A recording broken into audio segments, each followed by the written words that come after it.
Ry ava-malala ao amin'ny tompo, ny tepolin'Andriamanitra no ampitana ny afatr'Andriamanitra. Ary izay ny afatry ny testameta vaovao, ianao eo amin'ny ivony manaparitaka amin'ny filazantsara, tononona hoe mandehanany amin'izao tontolo izao ianareo. Raha amin'ny testameta taloha, ianao amin'ny ivony no anatonan'ny olona manana fitondran-tena mendrika dia manatona ny olona. Koa na ny testameta taloha na ny testameta vaovao, sady manatona no manitona ny filazantsara. Ary zany zao iainantsika ny volana May zao, ANKATOAVY ny fitarihan'ny fanahy masina. Dia hitombo aminao tokoa anie ny fahasoavana izay efa nomeny tomponao sy ny fiadanany. Raisitsika manokana anio ry havana malala, filazantsara araka ny Lioka 4:1 ka hatramin'ny 7:12. Lioka 4:1 ka hatramin'ny 7:12. Raha jerena ny Zotran tantara, ao amin'ny 4 tantaran'i Jaona mpanao Batisa, izay nitory ny Batisa ny fibebahana. Ary rehefa avy eo dia natao Batisa Jesoa, ary tamin'izany moa nahatonga ilay teny hoe ekeo ihany ankehitriny. Rehefa vita ny Batisa an'i Jesoa dia lasa nakany amin'ny tany efitra izy. Tany amin'ny tany efitra izay nakany Devoly fanahy azy, ary io ny perikôpantsika anio, ny nakany Devoly fanahy any Jesoa Kristy.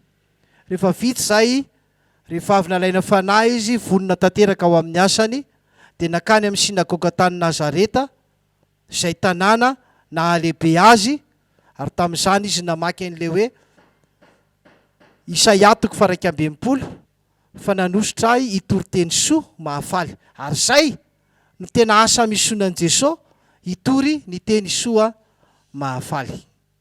Koa anio ry havana malala, dia ho raisitsika ho lohateny manokana ny hoe fakam-panahy ny olona tsy manaiky ny fanahy masina. Inona avy ireo fakam-panahy ireo? FAKAM-PANAHY ARA-TOE-KARENA, FAKAM-PANAHY ARA-POLITIKA ary FAKAM-PANAHY ARA-TSOSIALY. Indro mampiasa ny teny hoe raha Zanak Andriamanitra ny Devoly amin'ity tenin'Andriamanitra ity. Raha Zanak Andriamanitra ianao, ataovy mofo reto vato reto. Raha Zanak Andriamanitra ianao, mivarina any ambany any. Be dia be ny teny tahaka izany ao amin'ny Baiboly, fa eto aloha ny Devoly mihitsy no manao azy.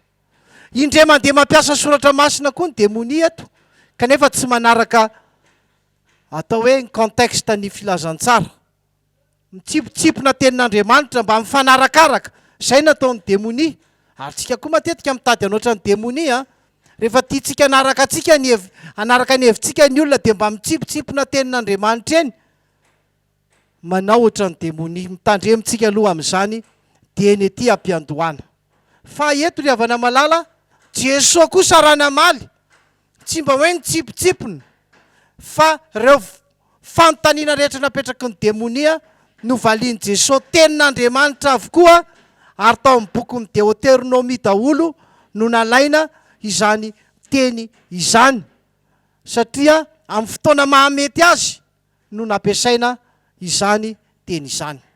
Betsaka ny teny mampiasa ny hoe Zanak'Andriamanitra io. Na le kapiteny nahitan'i Jesoa teo amin'ny hazo fijaliana ary dia nanaiky mihitsy hoe tena Zanak'Andriamanitra ito. Na ny fanahy ratsy aza anekoaka, any amin'ny Marka 7:12, niaiky fa tena Zanak'Andriamanitra Jesoa. Ny mpianatra dia nanaiky, ry Natanaela, ny vahoaka, ny teny hoe tena Zanak'Andriamanitra tokoa.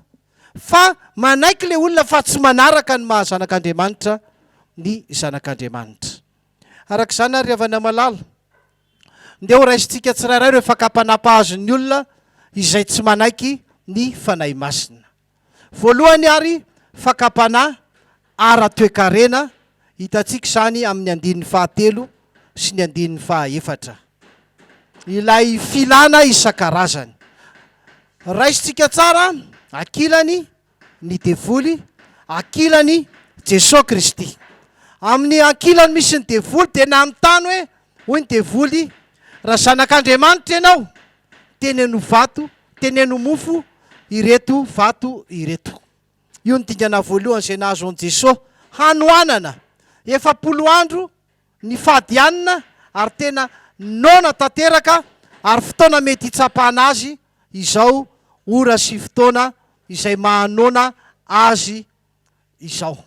Nahazo ny Eli koa rehefa nenjehan'ny Jezebely izy 70 andro 70 alina nandeha namonjy ny tanànan Jehova zay vao tonga. Rehefa avy nandeha ray andro aloha izy dia izy aloha mihitsy aho faty. Kanefa ny fahanany tompo haniny izy dia lasa nandeha 70 andro sy 70 alina. Inona moa ry havana malala zany? Aty amin'ilay toerana misy ny Devoly, fakam-panahy ekonomika no mahazo ny olona ankehitriny. Dia ahazo vola amin'izao tsy misasatra. Dia hitantsika zao filaharam-be mihitsy eto sy eroa satria misy vola atao hoe tsy sasarana, tsy hoe ratsy akory iny vola iny fa misy dia miady mihitsy mifamono satria te ahazo laharana aloha. Misy mivarotra ticket manokana, ratsy zany ry havana malala. Zay le toe-tsaina tsy mety, le vola ilaina ihany satria sahirantsika izao ao anatin'ny confinement. Nefa koa misy ireo olona izay mangalatra, manao kolikoly, misy mpanan-karena zao noho ny confinement tahaka izany zao FAKAM-PANAHY ARA-TOE-KARENA mpahazo ny olona. Ary misy manao afetsena miseho marina dia rehefa jereny olona ka marina nge ny azy jereo ary izy tena mpanompon'Andriamanitra, nefa ny zavatra ataony tena zavatra tsy izy mampiasa ny tenin'Andriamanitra ho afetsena ka ampiasainy zany ahazona toe-karena. Sady manao rehefa mba misy manome dia sady mandano manao an'izao. Ny dikany dia hoe omeo ihany rehefa sady mody mandaha. Ry havana malala, zany ny fomba ny Devoly mitarika atsika ho voababo ny toe-karena. Ahoana ny valitenin'i Jesoa amin'izay? Jesoa namalika nanao hoe tsy mofy ihany ny velomana ny olona. Io ry havana malala dia fahampatsiahivana tamin'ny nanomezan'i Jesoa ny mana, n'Andriamanitra ny mana ho amin'ny voakan'i Israely. Miandry izay atolotr'i Jehova fa tsy tonga dia manao mangalatra na andehanao kolikoly. Tahaka izany le liany tenenina teo, na naterany anjely sakafo dia afaka nandeha 70 andro sy 70 alina. Inona raha no afatra amin'izany? Izao ny tenin'i Jesoa, fampiarana. Tenin'i Jesoa ny fampiarana amin'io. Ahoana le ao amin'ny Jaona 4:7-7. Ny aniko dia ahoana? Teny manao ny sitrapony izay naniraka sy mahavita ny asany. Zay ry havana amin'ny fampiarana. Inona tsara ny an'ny tompo e? Manao ny sitrapony izay naniraka azy sy mahavita ny asany. Tsy jery zavatra hafa fa goavana dia goavana izay fampiarana izay. Zay le fakam-panahy ara-toe-karena. Fa ny fakam-panahy ara-politika ny 9-9 izay tononona hoe fahefana. Raha dingana voalohany ny anoanana teo, ny dingana faharoa kosa eto dia ny fahefana. Hoy ny Devoly taminy nentiny tena tapo ny tendrombohitra be Jesoa dia hoe omeko anao zao fanapahana izao mba mivoninahiny fefa natolotra izany, ka zay tiako no omeko azy. Ko raha iakohaka eto anatrehako anao dia ho anao avokoa izany rehetra izany. Mandainga le Devoly sa nahita zany teny zany nareo mba jereo ny baibolinareo fa nahitady baiboly fanampiny ara dia tsy hitanao zany. Mandainga le Devoly ary zay moa maharainy lainga azy. Jesoa ve nitenenanao lainga? Zay le dingana faharoa amin'ny fahefana. Ary raha mijery ny Apokalipsy 3:7 tsika 9:10. Ary avela nisy aina ny sarim-bibidia izy mba hateny ny sarim-bibidia ary ampamonjy rehetra tsy mety mekoaka eo anoloan'ny sarim-bibidia. Mariky ny bibidia izay hitantsika amin'ny Apokalipsy 3:7 izany. Terena zany ny olona izay manana ny sarim-bibidia ekoaka eo amin'ny bibidia, ary na olona tsy manaraka amin'ny bibidia ara tedavina iakoaka amin'izany. Ary ny zavatra miseho inga amin'izany dia fakam-panahy ho an'ny olona tokoa ny fahefana. Fakam-panahy ho an'ny olona tianao azy zao tontolo zao dia anorenana fikambanana eto sy eroa ifezana izao tontolo zao. Zay nge mahatonga leo misy fikambanana zao ny any anany, fikambanana miafina. ary de voalaza zany amin'ny tambazotra rehetra any zany reo fikambanana miafina zay efatra amin'ny andro taloha de te hifehany zao tontolo zao. Io ny fakam-panahy faharoapahazony olona riavana fahefana ara-politika izay efa nahazo an'i Jesoa. Kanefa ahoana namaliny Jesoa azy? Fa Jesoa namalika nanao taminy hoe voasoratra hoe Jehovah Andriamanitra ny ankofanao ary izy rery ihany no hotopoinao. Vao mafy zany ao amin'ny Jaona 2:2-3:30. Tonga ankehitriny ny fitsarana izao tontolo zao, ankehitriny ny andrinana izao tontolo zao de horoaina, roana ny andrinana izao tontolo zao. Ary zay mahatonga an'ireo didy voalohany, aza manao didy faharoa, aza manao saron-javatra voasokotra ho anao, aza miakohaka eo anatrehany ary aza manompo azy. De ho raisitsika ny Salamo 50 fampiarana azy 2:12. Raha mba naonao de tsy ilaza aminao fa ay izao tontolo zao zay rehetra ao aminy. Tandremo ary tsika miakohaka an-tsaina, tandremo miakohaka an-tsaina amin'ny vola na arena, na ny fanambotriana, na ny fanambakana, na ny lainga. Fa zany ny mpahazony olona amin'izao fotoana izao. Te hanana fahefana, misy ara moa miakohaka amin'ny ordinateur, hijerena hoe ahoana indray no hanambakana ny hafa. Ara-politika sy ara-pomba maro isan-karazany. Koa afatra roa zany azontsika, fakam-panahy ARA-TOE-KARENA, ilay vato atao mofo, sy fakam-panahy ara-politika, de ilay hoe akofana anatrehany Devoly, nofo zany. Jesoa Andriamanitra ihany no ankofana. Fa ny fakam-panahy fahatelo ravana malala, zay mahazo ny olona tsy manaky ny fanahy masina, de fakam-panahy ARA-TSOSIALY. Raha mitononona teo ny ARA-TOE-KARENA, le anoanana. Ny faharoa ara-politika, fahefana.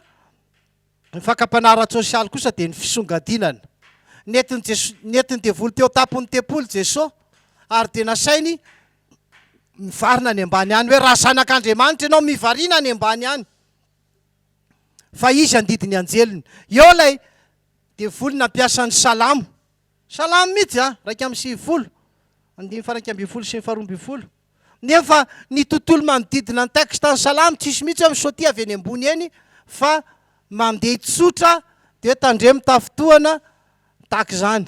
Tsisy hoe misy fanehoana zavatra isongadina be amin'ny fiainana ny ao amin'ny salamo fa raika amin'ny 20.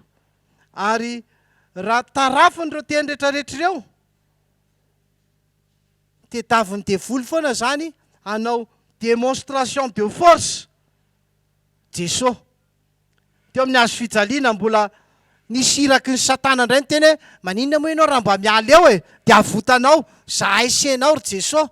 Zay no nataon'ilay jiolahy anankiray. Tadiavy Satana anao izany foana Jesoa. Ary zay koa no misongadina amin'izao fotoana izao. Mideratena ny olona, manoratena ho mahavita. Ary zay mahatolotolotra amin'izao fotoana izao dia ifandrombahan'ny olona, indrindra moa rehefa mandeha reny propagande reny, de mahavarina t-shirt de fifidianan'ny olona hoe tia nofidiako. Mahazo vary ray kapoaka de maninona? Ity. Satria zay re olona manao hetsika ARA-TSOSIALY. Ary izany zavatra misy, ny sosialim-bahoaka. De varina amin'izany isika.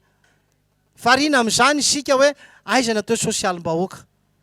De tsy tafitatsika amin'ny fiainantsika, satria miandry tolorana foana, asana iandry propagande foana, de misy mivavaka mihitsy mba ho propagande foana amin'ny fiainana.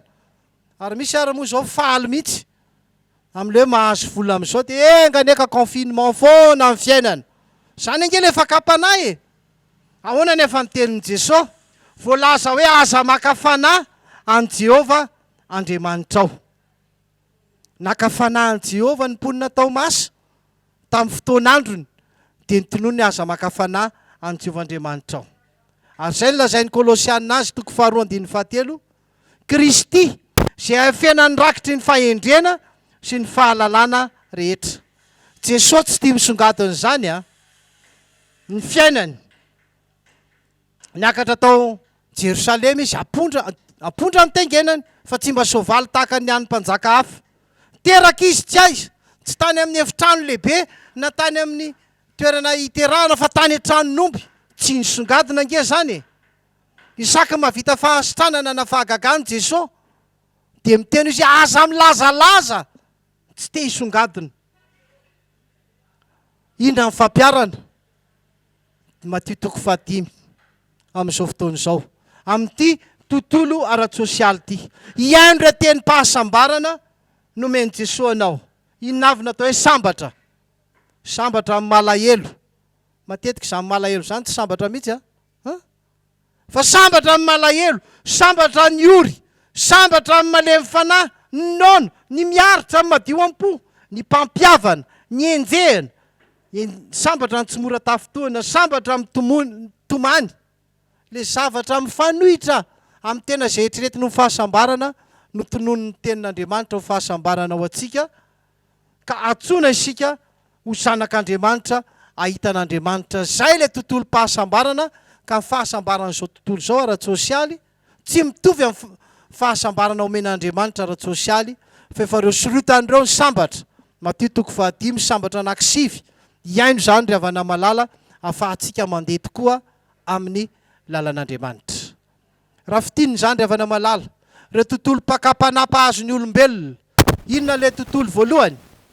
Tontolo ARA-TOE-KARENA izay niainga tamin'ny anoanan'i Jesoa. Toero izany mba tsy hanaovanao halatra na kolikoly. Ny faharoa fakam-panahy ARA-POLITIKA izay te hanana fahefana ny olona. Toero izany mba tahaka nanan'i Jesoa, izy Jesoa ihany no iankofana. Ary ny tontolo farany tontolo ara-tsosialy, tontolo mpisongadinana mpahazo ny olona na Jesoa raha tsy mba tian'izany misongadina izany. Fa ianao koa iaino ny fahasambarana omeny tompo anao. Dia ho an'Andriamanitra irery ihany anie ny voninahitra. Amen.